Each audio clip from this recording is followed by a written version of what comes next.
Hi there, my name's Will. This is my first book, Shackleton's Journey. It's a book about adventure and, above all, survival. So this is a story of how Shackleton went to the South Pole and tried to cross the continent, but it all went wrong. So it's all about his journey home and how he endured the whole expedition. And if you prefer reading a story more about pictures than words, then this might be appealing to you.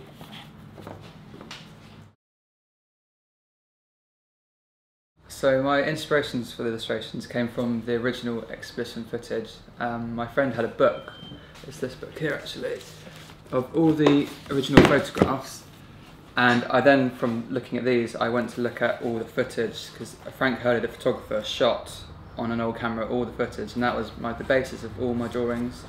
But apart from that, I looked at some other books as well. So looking in the bookshop, I found this, which is a really lovely old-fashioned book about exploration. This is about Captain Scott though. You can see his really lovely illustrations here. They're quite old, but there's something really atmospheric about them which I loved. Also, someone like Lauer is a big influence to me. I love his paintings and the charm, and but it's also, they're also quite bleak, so I love that style. So yeah, really mainly just the original photos were a massive influence.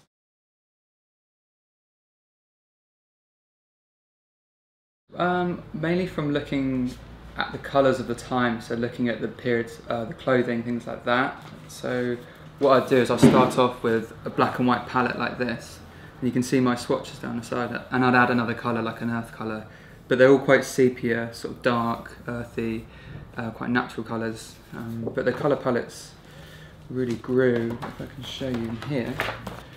I used to work out colours like this with swatches, and I'd add in extra colours, so things like the blues I had to have for the ice and water, things like that, but really the clothing the men wore were all quite muted, sort of limited colours, like in the map here, they're all very muted colours, so yeah.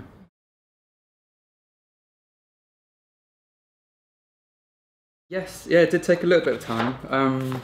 I'm quite into my little characters and figure drawings like that, so it was really fun for me. I love doing it, trying to give everyone their own unique personality through maybe it's small accessories they might be holding or the kinds of clothing.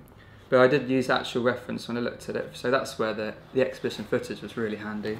But you can see here, this is all my backup work for each crew character, so I'd work out, oh, will he have this kind of jacket or this sort of coat or hat? And from there I really tried to keep it consistent so that each crew you could notice, oh look, that's Frank Hurley or Shackleton there, or Frank Wilde, something like that. So Frank Wilde, for example, he shot a lot of penguins. He was really good at hunting, so he always has a rifle in the book, so you can tell him apart from the others. Yeah. The crew was a really fun spread to work on for me. I love doing little character designs and things like that. So I'd work in my sketchbook here, and I'd add little details like hats, coats. Tom Crean here looked up some puppies, so he might have some puppies. Some of the crew were dog team leaders, so they'll have dogs with them, or they'll be carrying leads for a sledge. But yeah, you can see all here, all the little accessories that distinguish them from each other. That's how I tell them apart.